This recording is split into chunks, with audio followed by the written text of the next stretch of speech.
let's start with multiplying polynomial. So what we're going to do is we're just going to start with multiplying a monomial by some other polynomial. In these examples, I'm going to use binomials. Okay. So pause the video, see if you guys can work this out. So here's what we're going to do. We'll start with it. We'll start with this one over here. Okay. So remember what I told you with parentheses, you got to distribute. So it's not just 2x times 3x, it's 2x times 3x. Let me write this. 2x times 3x plus 2x times 4. So remember, we're distributing. So 2x times 3x plus 2x times 4. And so it's kind of the same thing like the commutative property with addition when you're having two things multiply by each other, because the 2x is basically just 2 times x, and the 3x is just 3 times x. We can take out the parentheses and rearrange it. So we're left with, here, let me write this. And same thing over here with the 2x times the 4. Here, let me get better 4 there, times x, okay? So if we have 2 times 3, we're left with 6, and we have 2x. It's 2 x's. When you're multiplying 2 x's, it's not 2x, but it's x squared. Now plus 2x times 4 is 8, and we just have 1x. So we're left with 6x squared plus 8x. Okay, so 2x times 3x plus 4 is equal to 6x squared plus 8x. Now, let's work on this example over here. So, like I told you, it's the exact same thing. We're going to be distributing, right? Just this time without a variable. A little easier, actually. So we're going to be, let's do it a little faster. So we got 3 times 4x plus, that's a bad 3. 3 times 5, okay? So what we got here is 3 times 4x is equal to 12x plus 3 times 5 is equal to 15, okay? So 3 times 4x plus 5 is equal to 12x plus 15. Now let's get into a little bit harder stuff. So now let's start multiplying binomials. So let's work on this as a cool visual that I've seen, where you can kind of represent it as an area, okay? So 3x plus 5 is the length, and 4x plus 6 is the height, okay? So when you're multiplying these, here I'll show you, if the expression gives you a better visual, let me write this down. 3x plus 5 times 4x plus 6, okay? So here's what we're going to do here. It's basically the sum, the answer to this is basically the sum of the areas of these squares and rectangles, okay? So let's start with the first square. 3x is the length, and 4x is the height, or the width, whatever. So we're going to get 12x squared. Okay, does that make sense? Because remember I was telling you how you kind of move around the numbers and variables when it's multiplication. So I just did 3 times 4 times x, right? Which is 12x squared, okay? Now, let's do this one over here, this rectangle over here. So we have 4x times 5, which is going to give us 20x, okay? Now, let's do the next one. How about this one down here? 3x times 6, a little faster here, 18x, right? Because 3 times 6 is 18, times x is x, okay? Now, 5 times 6, 30, okay? Look at that. So, here's what we're going to do. We're basically just going to find the sum of these areas.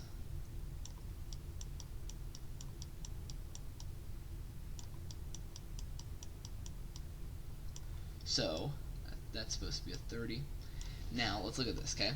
So, how can we simplify this anymore? Do we have any x squares?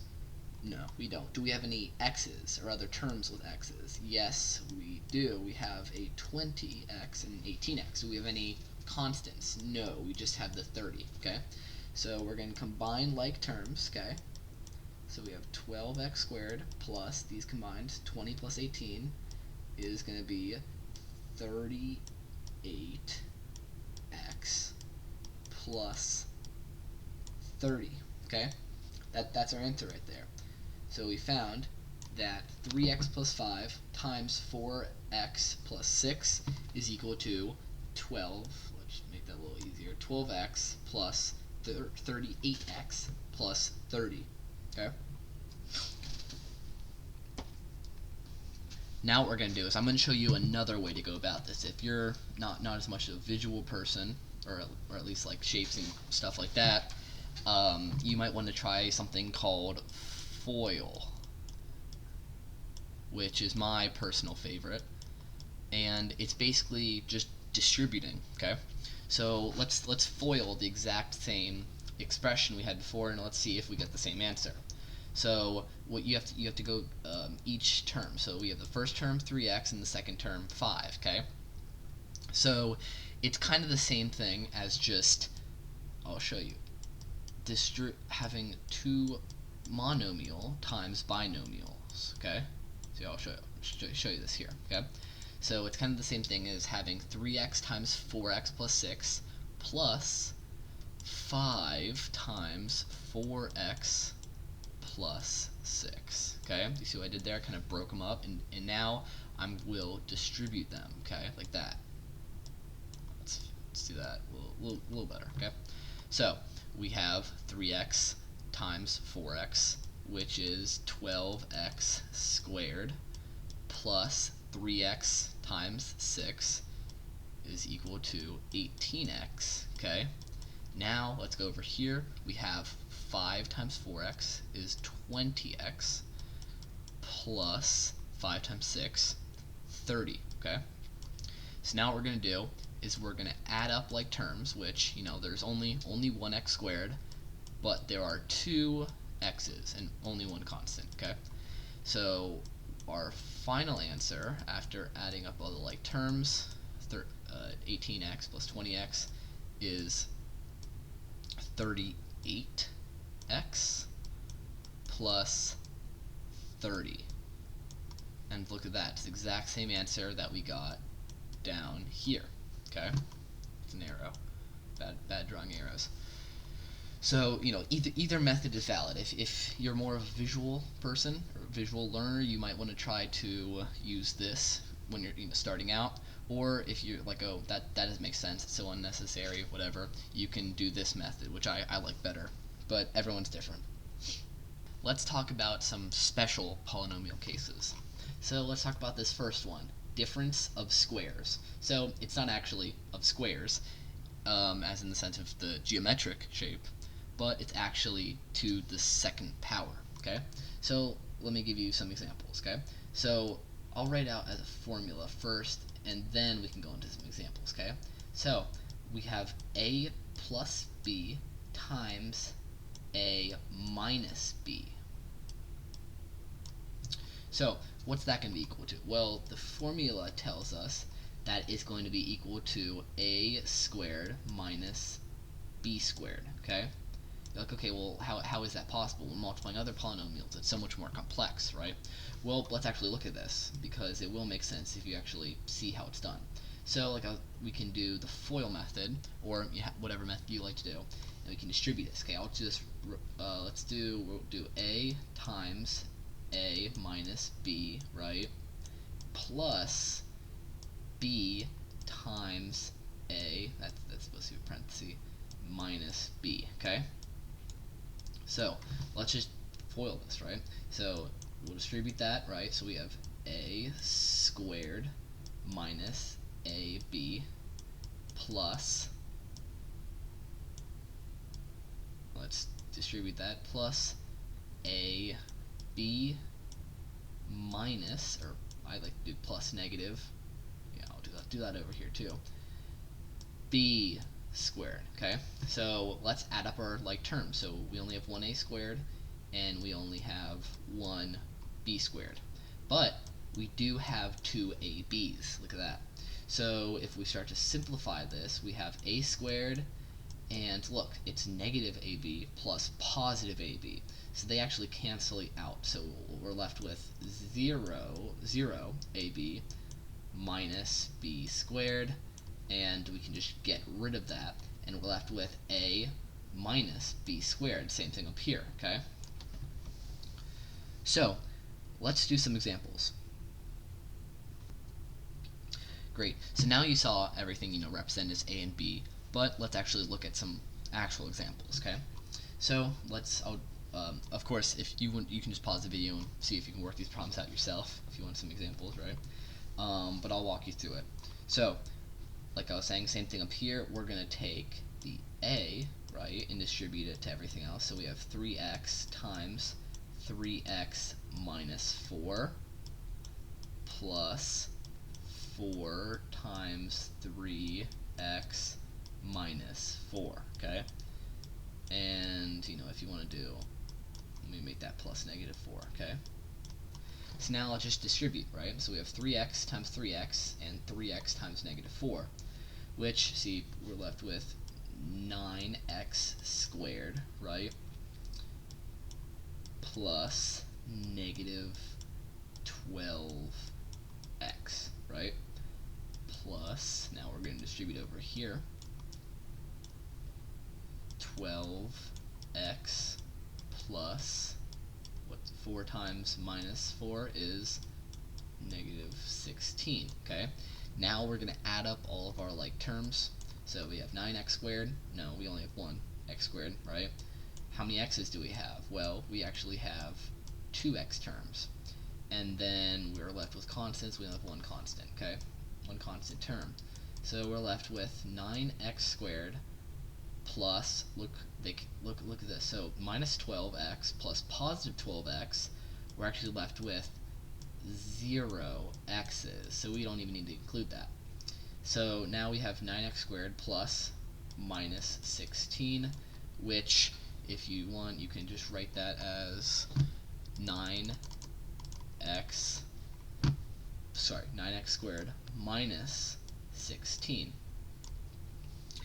And look at that. See, it follows the same formula right here, because we have 3x, right? Because we have 3x squared is equal to 9x squared, right?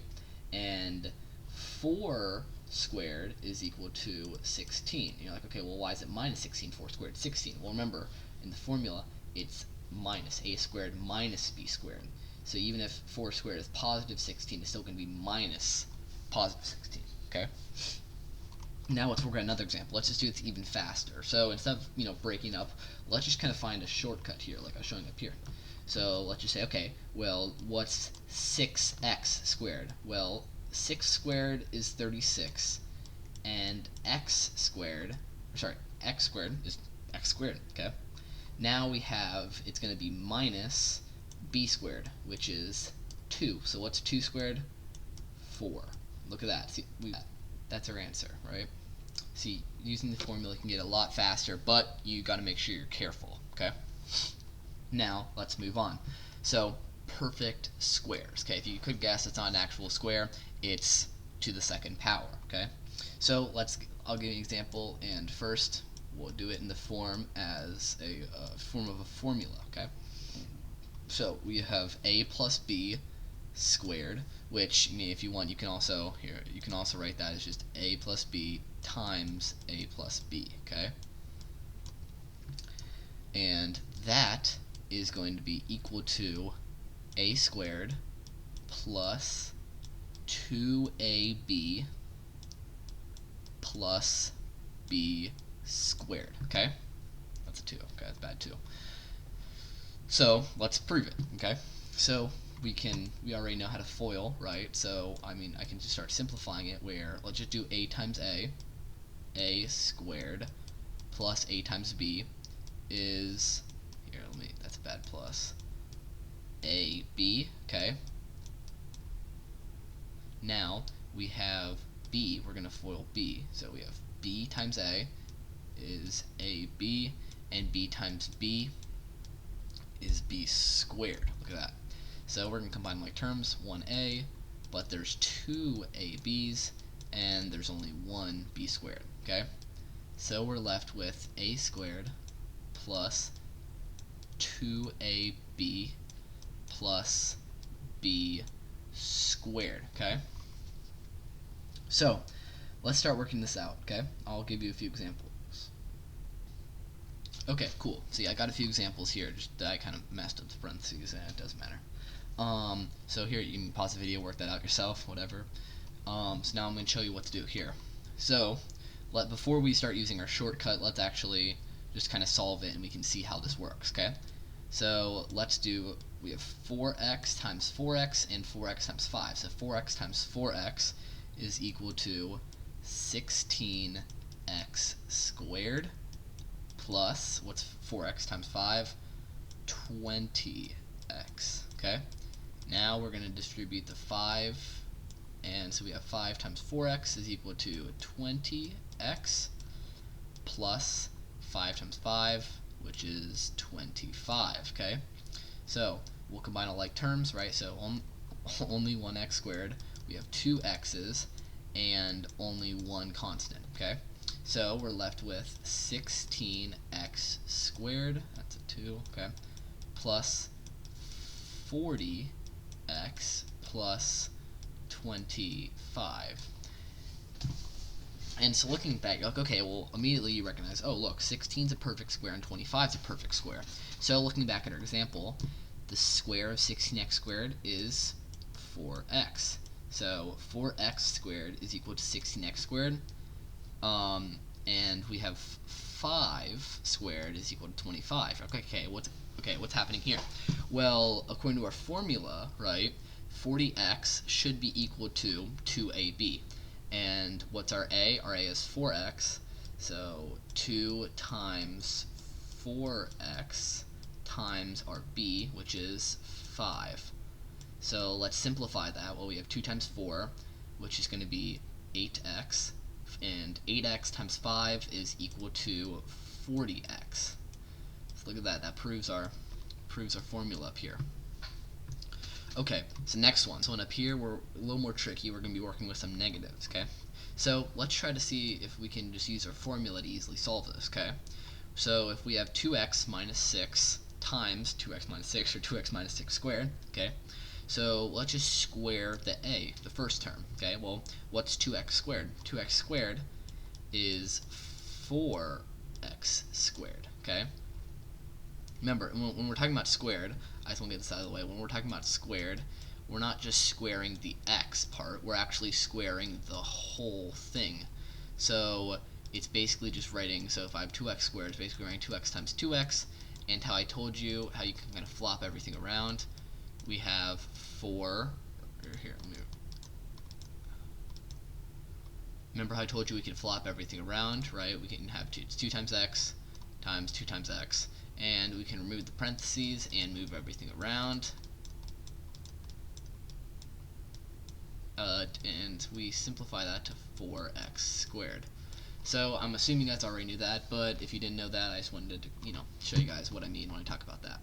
Now, it's going to be b squared right here. So we'll get the middle part. We'll leave this middle part blank for now, okay? We have b, right? And remember, it's negative 6 times negative 6, which actually, that doesn't really change it, but it's good to get that out of the way so you don't confuse yourself in the future. Negative 6 squared is 36, okay? So now let's work on the middle, okay? What would our middle look like? Well, it's 2, okay? So we'll do plus 2 times what? A. What's a? 2x times b. And this is where it's very important to make the distinction. It's not 6. It's not times 6. It's times negative 6, okay? So let's simplify that right here. So we have 4x squared plus 2 times 2x is 4x times negative 6, and that's equal to negative 24x plus 36, okay? And if you want to further simplify that, instead of plus minus 24x, you could just do minus 24x plus 36. And look at that. So once you get very efficient at this, it will go by really quickly. You can solve these in a snap. Thank you guys for watching. That was Chapter 1, Khan Academy, in Algebra 2. Just when you give you guys a brief summary, so you guys don't have to listen to all that. But if you guys want to go in depth, you can always check them out. Yeah, thank you for watching. Cool. Peace.